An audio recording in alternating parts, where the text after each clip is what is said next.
Jadi inilah menguasai kehidupan kita. Menguasai tubuh artinya semua hidup kita. Menguasai telinga, menguasai mata, menguasai hidung, menguasai perkataan, menguasai mulut, makan-makan. Harus juga semua, saudara, dikuasai. Harus semua menjadi satu kesaksian yang baik. Haleluya, saudaraku. Kita menguasai seluruh tubuh. Nah, asal-asal begitu. Jadi orang pikir Kristen itu gampang-gampang aja. Tidak. Tuhan mau menciptakan manusia sampai sekodrat dengan dia, segambar dengan dia, masuk dalam zatnya Tuhan. Begitu, saudara-saudaraku. Dan untuk itu dia kasih firman-Nya, dan dia kasih Roh Kudus-Nya.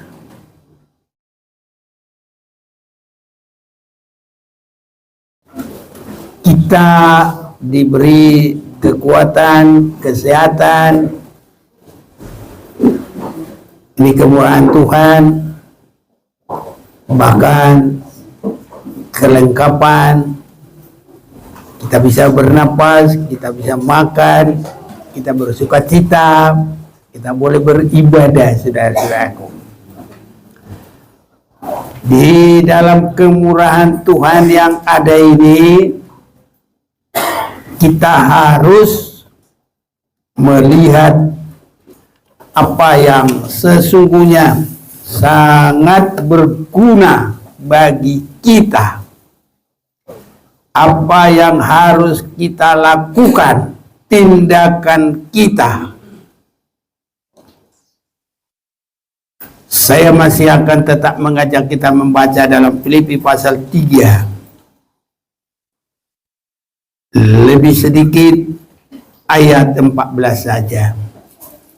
Dan berlari-lari kepada tujuan untuk memperoleh hadiah, yaitu panggilan surgawi dari Allah dalam Kristus Yesus. Bersama kita membaca 1, 2, 3. Dan berlari-lari kepada tujuan untuk memperoleh hadiah, yaitu panggilan surgawi dari Allah dalam Kristus Yesus.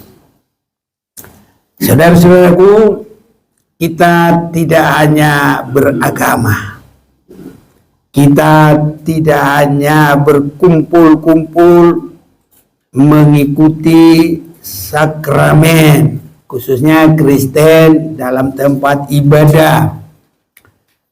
Tidak, saudara-saudaraku.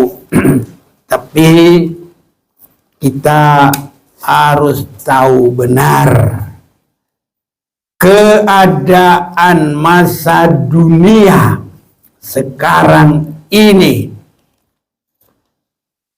Di dalam perjanjian lama ada satu contoh bagi kita.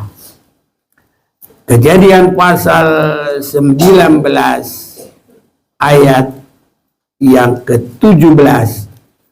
Sesudah kedua orang itu menuntun mereka sampai keluar, berkatalah seorang, larilah, selamatkan nyawamu, janganlah menoleh ke belakang, dan janganlah berhenti dimanapun juga di lembah Yordan. Larilah ke pegunungan supaya engkau jangan mati lenyap. Saudaraku, saat sekarang terjadi banyak yang mati lenyap.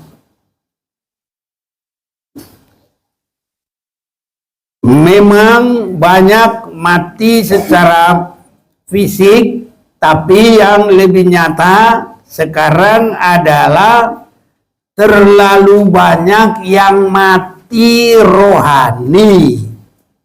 Ini saudara-saudaraku. Jadi dunia kita sekarang juga, yang pertama, yang jahat semakin jahat. Ini yang sekarang. Jadi kehidupan hitam semakin menghitam. Ini sedang semakin terjadi di akhir zaman ini. Kematian rohani ini dikehendaki iblis, dan dia akan kerjakan itu. Dia keliling dunia ini. Kalau kita, saudaraku, keliling dunia harus keluar uang berapa? Ya paling sedikit ya 50 juta, itu pun nggak pakai mampir-mampir itu. Keliling pesawat aja. Nggak berhenti, saudaraku, ya. Kalau berhenti lagi, wah berapa? Tapi kalau iblis, gampang aja dia. Waktu Tuhan tanya, dari mana kau iblis? Dari dunia. Beridar-idar, dia bilang. Dunia. Bagi dia mudah, saudaraku. Jadi untuk menggoda manusia itu supaya jahat, dia mudah, di mana saja dia ada. Apalagi saat sekarang banyak antek-anteknya. Orang bilang demon-demon. Nah ini saudara-saudara, ya.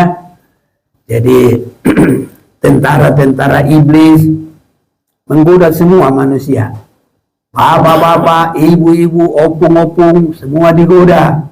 Ya, pemuda-pemudi, anak-anak, semua digoda supaya mati di dalam dosa. Ini, saudaraku. Jadi sekarang ini kesulitan di dunia ini terlalu banyak. Kalau kita lihat juga kerusakan alam, rumah yang banyak longsor, banyak banjir-banjir yang tadinya kota-kota megah, banjir, saudara-saudaraku, ya itu sedang banyak terjadi. Jadi yang tertimpa longsor banyak di seluruh bumi ada. Dan saat-saat sekarang juga yang kita selalu dengar, ya, adalah berita perang-perang. Sebenarnya manusia di bumi ini sudah ada di dalam dua blok. Blok timur, blok barat. Ini sudah semakin nyata. Kenapa saya harus hubungkan itu? Karena nanti pada saatnya nanti Tuhan akan buka jalan dari timur sehingga orang begitu banyak datang, dan dari barat juga datang dan bertemunya di lembah Megido, dan itu nanti terjadi perang Harmagedon.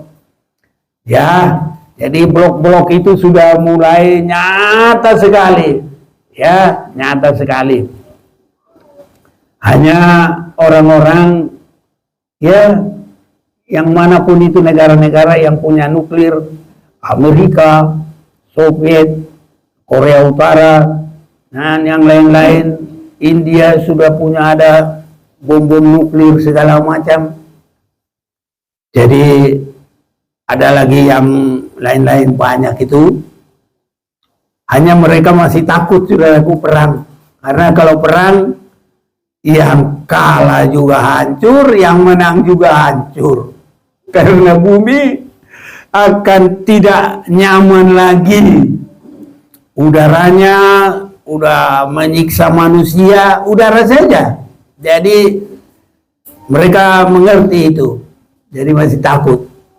Tapi suatu waktu harus terjadi penggenapan firman.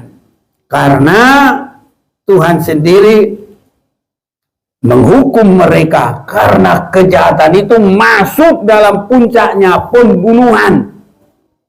Dan terjadilah Tuhan bagaikan pegang mereka. Bagaikan dua domba, pegang satu kanan, pegang satu kiri, diadu. Itu harus terjadi untuk penggenapan. Dan nanti di lembah Megido itu akan terjadi kematian yang sangat luar biasa. Di dalam kitab Wahyu disebut, ya, darah itu bisa sampai setinggi kang kuda.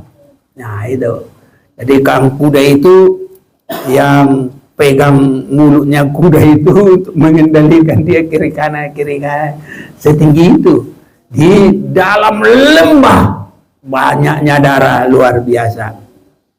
Itu sebabnya saudara-saudaraku, penyelamatan bagi kita sangat penting, dan dikatakan di sini, sesudah kedua orang ini menuntun mereka sampai keluar, berkatalah seorang, larilah, selamatkanlah nyawamu. Nah, jadi berlari menyelamatkan nyawa. Inilah sistem kerohanian sekarang ini. Kalau kita mau perhatikan, itu artinya harus sungguh-sungguh, harus memperhatikan. Dan kalau disebutkan selamatkanlah nyawamu, jangan menoleh ke belakang. Ah, ini jadi ya maju terus. Nah, ada nyanyian kita kan, pandang terus padanya, jangan menoleh, jalan terus, jangan pandang pada orang lain, pandang saja Yesus. Dan nyanyinya begitu, saudaraku, ya. Jangan berhenti. Haleluya, saudaraku.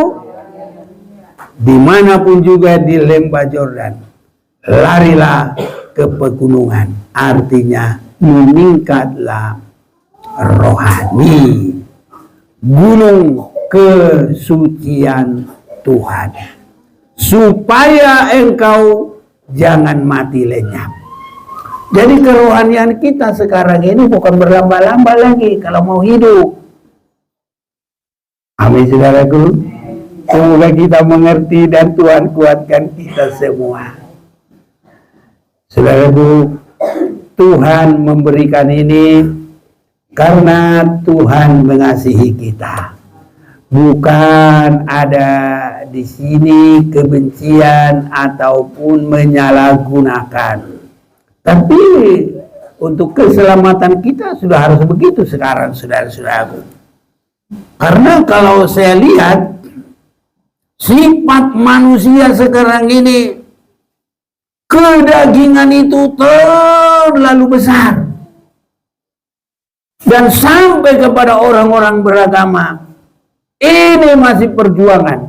Makanya yang menang harus bersungguh-sungguh dan ibarat berlari. Ini saudara-saudaraku, kerohanian kita ini, ibadah kita ini nggak boleh lagi berlambat-lambat, ya, harus sampai disebut berlari, dan jangan menoleh ke belakang, jangan berhenti dimanapun juga. Ya, sama dengan dulu kalau kita disuruh, karena warung itu jauh, saudaraku, ya, warung jauh, beli dulu korek api, contohnya begitu. Warungnya jauh, kalau di kampung kami begitu, bisa sampai berapa lama baru nyampe, saudaraku. Dan kita memang tidak ada yang pakai takut-takut, jalan sendiri. Ya, jadi kalau tidak memperhatikan, memang orangnya ya tidak baik, main kelereng dulu sama orang lain. Berhenti dulu, kemana kau? Ya nggak tahu lah, segala macam lah alasan bisa begitu, ya kan? Jadi kita, saudaraku, alasannya, kalau diundang ke pesta kawin itu apa alasannya? Baru menikah, baru beli rumah, beli ladang, baru beli kerbau, lembu. Ini saudaraku. Di kota nggak punya kerbau, apa?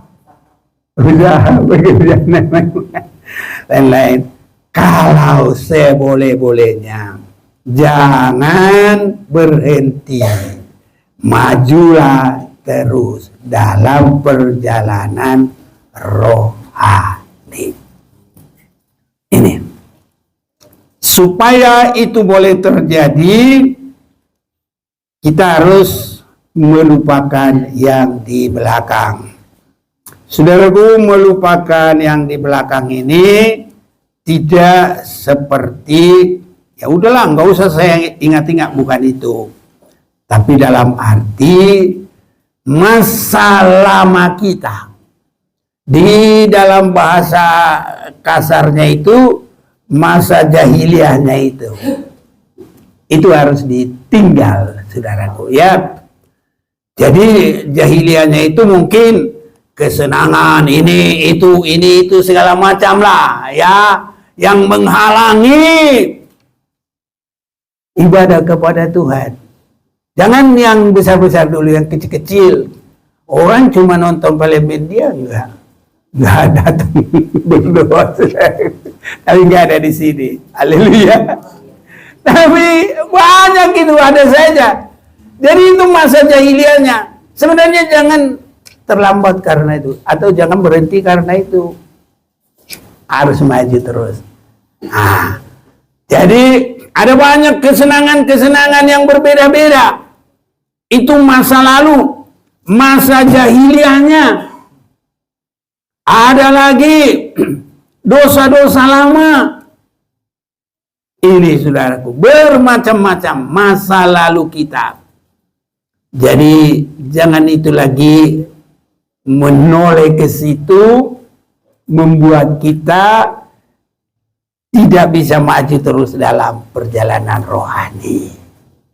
Nah, jadi kalau toh kita masih jatuh, apalagi yang sudah dibaptis, ya kadangkala ada kelemahan. Tapi kalaupun toh ada kelemahan, janganlah yang terlalu disengaja. Karena kalau disengaja itu namanya belum berubah, belum bertobat. Tapi ada kalanya dosa itu selalu ya menggoda kita. Jadi kalau itu ya masa lalu itu, contohnya, adapun hidupku ini bukannya aku lagi, tapi Kristus yang ada di dalam aku. Yang lama sudah berlalu, ya kan? Yang lama sudah berlalu, yang baru sudah datang. Tapi kadang-kadang masih ya taruhlah ya bahasa Batak tertutup. Indonesia apa itu? Tersandung. Ya adalah jatuh. Nah, bagaimana itu? Nah, apakah sayang yang sudah pertama itu? Tidak. Hanya kita agak terlambat. Ya. 1 Yohanes pasal 2 mulai 1. Anak-anakku, hal-hal ini kutuliskan kepadamu supaya kamu jangan berbuat dosa. Jadi jangan terus-terus. Namun jikalau seorang berbuat dosa, ini yang disebut tersandung. Ya, bukan karena itu lagi tabiatnya, bukan karena itu lagi kesukaannya. Semua bisa tersandung. Oh, bukan tersanjung beda lagi. Semua bisa tersandung, tapi tidak ada orang yang suka tersandung. Betul apa enggak? Semoga saya tersandung. Mana ada orang berdoa begitu? Enggak. Tapi kalaupun tersandung, itu dia tidak senangi. Ini. Jadi kita tidak ada lagi yang menyenangi dosa. Haleluya. Nah, tapi kalau itu terjadi, supaya kamu jangan berbuat dosa. Namun jika seorang berbuat dosa, kita mempunyai seorang pengantara pada Bapa, yaitu Yesus Kristus yang adil. Dan ia adalah pendamaian untuk segala dosa kita. Dan bukan untuk dosa kita saja, tapi juga untuk dosa seluruh dunia. Haleluya. Indah saudaraku di dalam Tuhan. Yesus udah tahu semuanya kehidupan kita. Namun mana yang menjadi tekad bagi kita harus ada dalam hati kita. Kalau firman Tuhan berkata lari, saya juga harus lari. Haleluya saudaraku. Iya. Ya kalau seperti tadi ada kesaksian udah hujan deras, ya mau diapain? Hujan deras, ya mobil juga nggak ada, ya kan? Kadang begitulah ya. Tapi kita kalau itu terjadi, rasanya sudah sedih banget. Aduh, aku jadi nggak ikutlah ini hari. Nah, ada orang sudah nggak ibadah, enak aja dia makan gado-gado, makan siomay, makan apa. Kalau kita tidak ibadah, harus rasa ada kehilangan yang sangat besar. Haleluya. Nah, ini orang sudah ada pertobatan yang baik ini, saudaraku. Ini kok kebaktian pun dia enak-enak aja, ketawa sana sini, main joget lagi. Kalau kita enggak berlari harus sudah sedih, saudaraku ya. Haleluya. Nah ini, kalau enggak kebaktian sudah harus ada rasa sedih. Jangan malah senang-senang. Aku enggak kebaktian. Oh, sama dia senangnya sama iblis. Iblis kan jangan dengar firman Tuhan, jangan lakukan itu. Selalu digoda manusia, jangan lakukan firman Tuhan. Tapi mana yang kita mau ikuti? Firman Tuhan ataupun kata dari siapa? Lucy. Jangan ikut itu Lucifer. Ya, kita ikut Tuhan. Jadi kalau toh kita tersandung, ya jangan minta baptis ulang, bukan begitu. Jadi tinggal apa? Mengaku dan menyelesaikan di hadapan Tuhan. Haleluya. Orang kalau tidak mengerti malah kejadian yang sesungguhnya enggak dapat dia. Karena apa? Dia pikir baptisan itu, padahal hati ini loh. Dia pergi lagi, baptis lagi dia ke tempat gereja lain. Karena di gereja satu kan gak bakal mau lagi baptis dia ulang. Dia pergi ke gereja lain. Merasa berdosa lagi, pergi lagi. Bermain-main dia dosa. Gak ada penebusan sama sekali. Karena baptisan itu tanpa ada hati dalam penyerahan dan yang sungguh-sungguh gak ada artinya. Haleluya. Ini. Jadi kalau ada tersandung, jatuh berbuat dosa, yang namanya berlari itu bisa saja saudaraku, ya. Kalau sudah benar-benar berlari, nggak tersandung juga, bisa juga jatuh. Kaki juga bisa bengkok terpelecok. Ya ini saudara-saudaraku ya. Jadi kalau itu terjadi, minta ampun, perbaiki hati. Sesali kekurangan, bukan cari pendeta lain. Kalau pendeta ini nggak bakal mau, jadi dia sekali, nanti pendeta sana sekali. Apalagi ada terkenal baptisan terapung. Terapung nggak terapung juga bukan itu. Tetap hati itu di dalam pertobatan itulah. Jadi cari pendeta itu, dia baptis lagi di situ. Dia justru merusak nilai dari kebenaran firman itu. Itu sebabnya di sini, kalaupun kita berbuat dosa, kita mempunyai seorang pengantara pada Bapa, yaitu Yesus Kristus yang adil. Jadi memperbaiki diri, berserah kepadanya, menyesali dosa itu, dan kita kembali bangkit dan tetap dalam posisi berlari kepada tujuan. Amin, saudaraku. Haleluya. Jadi itu kembali saya baca. Dan berlari-lari kepada tujuan untuk memperoleh hadiah, yaitu panggilan surgawi dari Allah dalam Kristus Yesus. Saudara-saudaraku, berlari ini tidak boleh sembarang berlari. Ya, tidak boleh sembarang berlari. Artinya berlari kita ini ya bukan berlari seperti ya lomba lari. Nanti kalau begitu yang kalah pasti kalah saya. Saya jalan baik-baik aja juga. Udah buku-buku nggak kuat lutut lagi.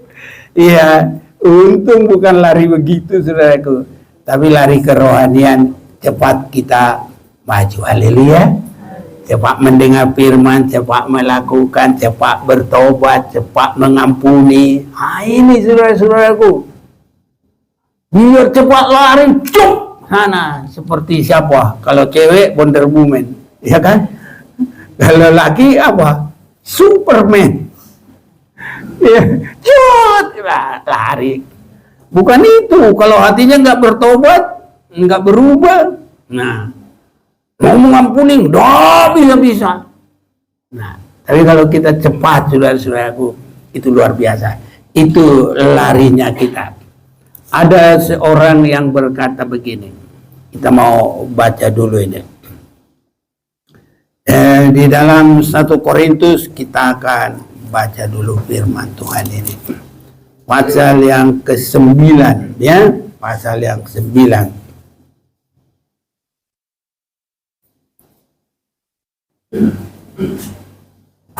1 Korintus pasal yang ke-9, kalau saya baca ya ayat 24. Tidak tahukah kamu bahwa dalam gelanggang pertandingan semua peserta turut berlari? Nah, jadi ini pertandingan iman. Kita ini semua harus masuk dalam pertandingan iman. Jangan ada jadi penonton, jangan ada ikut-ikutan. Semua kita sudah masuk dalam pertandingan supaya kita menerima mahkota kehidupan. Haleluya. Jadi nggak pakai bonceng-bonceng, saudaraku. Nggak ada yang mintalah piagammu itu satu, nggak boleh. Atau nanti kalau di dalam Wahyu pasal 4 ayat 9 mahkota, ya kan? Pinjam dong, nggak boleh. Ya, Tuhan tahu kalau itu pinjaman. Nanti bukan asli, tapi apa? Aspal, didiskualifikasi. Ya, jadi semua kita harus ikut masuk dalam gelanggang pertandingan. Ya, saudara-saudaraku, haleluya. Iya, jadi makanya kita senang, biarpun anak-anak mengerti, masuk ikut dalam gelanggang pertandingan. Itu bagus. Ya, tetapi bahwa hanya satu orang saja yang mendapat hadiah, karena itu larilah begitu rupa sehingga kamu memperolehnya. Ini artinya bukan cuma satu orang, tapi kelompok yang semua menuruti peraturan. Ini itu kita senang, saudaraku. Itu sebabnya, karena itu larilah begitu rupa sehingga kamu memperolehnya. Tiap-tiap orang yang turut mengambil bagian dalam pertandingan menguasai diri dalam segala hal.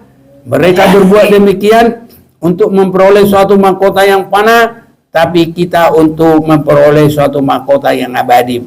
Sebab itu aku tidak berlari tanpa tujuan, dan aku akan petinju sembarangan saja, petinju yang sembarangan saja memukul, tapi aku melatih tubuhku dan menguasainya seluruhnya, supaya sesudah memberitakan Injil kepada orang lain, jangan aku sendiri ditolak. Jadi semua kita berusaha. Nggak ada yang beda. Aku juga begitu. Ya, apalagi nanti, kan kamu yang khotbah dulu. Saya tidak ikut masuk dalam mahkota kehidupan, sedihnya di saya. Yang lain sudah dengar-dengar, merasa sukacita semuanya, beroleh kemenangan. Tapi semua kita sama, saudara-saudara. Jadi inilah menguasai kehidupan kita. Menguasai tubuh artinya semua hidup kita. Menguasai telinga, menguasai mata, menguasai hidung, menguasai perkataan, menguasai mulut, makan-makan. Harus juga semua, saudara, dikuasai. Harus semua menjadi satu kesaksian yang baik. Haleluya, saudaraku. Kita menguasai seluruh tubuh. Nggak asal-asal begitu. Jadi orang pikir Kristen itu gampang-gampang aja. Tidak. Tuhan mau menciptakan manusia sampai sekodrat dengan dia, segambar dengan dia, masuk dalam zatnya Tuhan. Begitu, saudara-saudaraku. Dan untuk itu dia kasih firman-Nya. Dan dia kasih Roh Kudus-Nya. Asal mau pasti bisa. Kalau kuliah belum tentu pasti bisa. Tapi kalau ke surga pasti bisa. Karena apa? Bukan karena kekuatanku.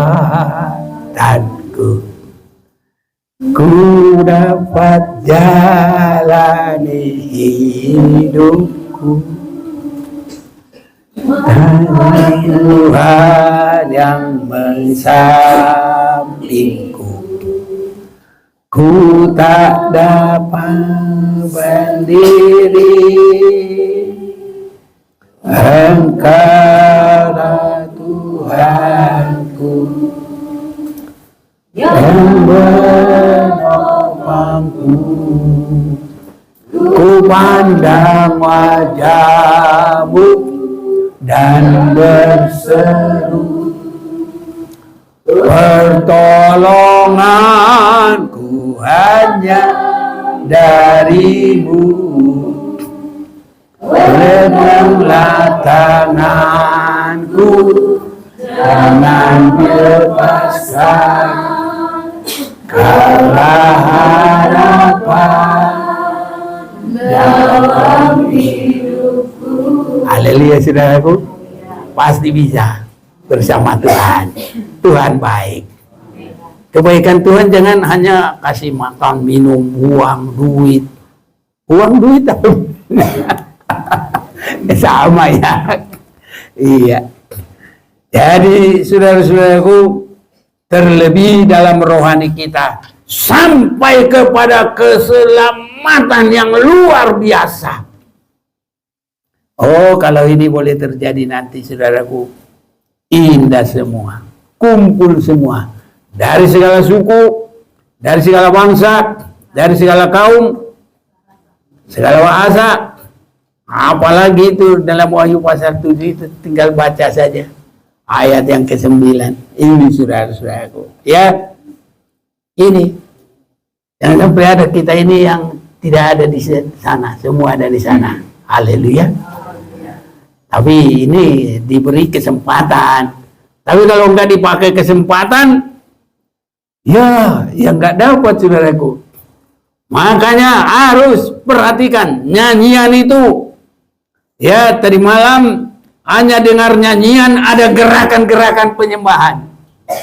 Wah, itu, saudaraku. Jadi nyanyian-nyanyian juga harus mengerjakan kehidupan kita. Kalau dia bilang begini, hidup ini adalah kesempatan. Hidup ini untuk melayani Tuhan. Jangan sia-siakan apa yang Tuhan beri. Hidup ini harus jadi berkat. Haleluya. Oh Tuhan, pakailah hidupku selahir aku masih kuat, dan saatnya nanti ku tak berdaya lagi. Hidup ini sudah jadi berkat. Mau jadi berkat? Harus masuk dalam pertandingan, berlari dengan baik. Cara berlari kita bukan berlari seperti atlet top. Nah, mungkin dibilang start harus kaki kiri. Nah, gitu. Tapi kalau kita, saudaraku, bukan itu. Di dalam perjalanan berlari itu adalah cepat untuk jadi berkat. 1 Korintus pasal 10, saya mau mengajak kita. Ada yang baca dulu ayat 23, 24. Ayat 23 dan 24. Segala sesuatu diperbolehkan, benar, tetapi bukan segala sesuatu berguna. Segala sesuatu diperbolehkan, benar, tetapi bukan segala sesuatu membangun. Jangan seorang pun yang mencari keuntungan sendiri, tetapi hendaklah tiap-tiap orang mencari keuntungan orang lain. Ini juga adalah cara berlari kita menuju kehidupan, supaya kita seperti tadi nyanyian itu, di dalam hidup ini kita dipakai oleh Tuhan. Supaya bisa dipakai Tuhan, jangan selalu berkata aku yang benar. Kebenaran itu memang harus jadi milik kita, tapi harus dilihat. Yang lebih berguna adalah ia harus bisa membangun. Haleluya. Ya, biarpun kita benar, tapi kalau kita nggak bisa membangun, ya, membangun orang lain, ya, ini saudara-saudaraku. Jadi harus cepat. Kadang-kadang untuk benar saja belum mau, belum bisa. Apalagi untuk menyimpan kebenaran, untuk bisa mengambil yang lebih tinggi. Yang lebih tinggi dari kebenaran adalah bisa berguna bagi orang lain. Haleluya. Haleluya. Membangun, ya. Amin. Amin. Jadi jangan aku benar. Lah, benar pun kalau kita nggak bisa membangun itu belum berlari loh.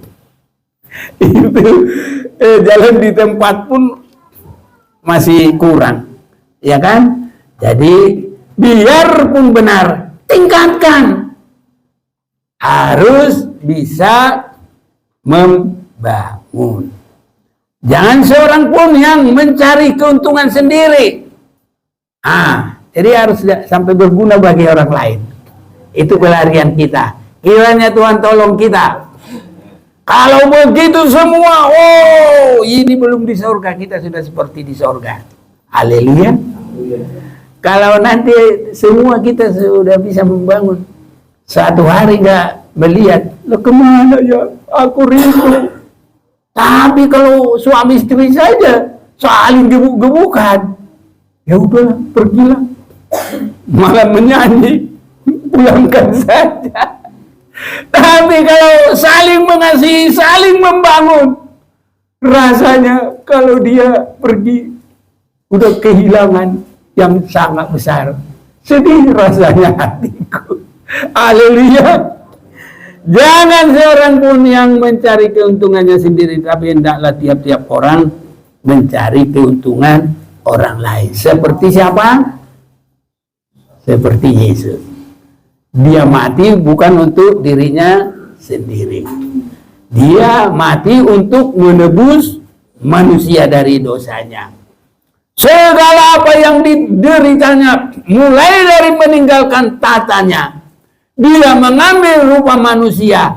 Dia bukan untuk dilayani, tapi untuk melayani. dia setia sampai kepada mati, itu bukan untuk dirinya sendiri.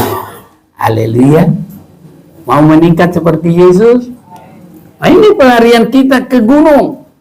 Nah, gunung kekudusan, gunung ya kerohanian yang tinggi. Ini keselamatan kita, saudara-saudaraku. Makanya kalau nggak ada pengajaran, asal baca begitu saja nggak dimengerti.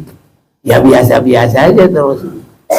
Tapi kita sudah baca, dikasih keterangan, dimengerti, untuk dilakukan, itu kita sudah berlari, dan itu kita sudah diselamatkan.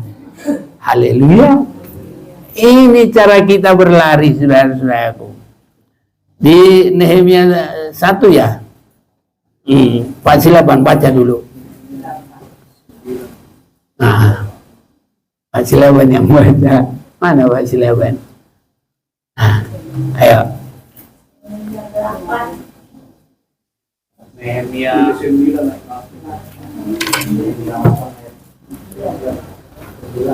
Ya. Ya. Bagian-bagian daripada kitab itu, yakni Taurat Allah, dibacakan dengan jelas, dengan diberi keterangan-keterangan sehingga pembacaan dimengerti. Nah, baru mendengar, membaca, mengerti, melakukan. Nah, ini cara berlari kita. Ini. Dan di dalam suasana, kalau Tuhan tolong kita, setia. Haleluya. Jangan berhenti. Jangan menoleh ke belakang. Jangan menoleh kiri dan kanan. Haleluya. Pandang terus padanya. Jangan menoleh, jalan terus. Jangan pandang salah orang lain, pandang saja Yesus. Haleluya. Ini kita, saudaraku, apalagi kalau sudah dengar firman Tuhan. Jadi jangan pertahankan kebenaran kalau kita tidak bisa membangun. Buat apa? Ini, saudaraku. Segala sesuatu diperbolehkan benar, tapi bukan segala sesuatu berguna.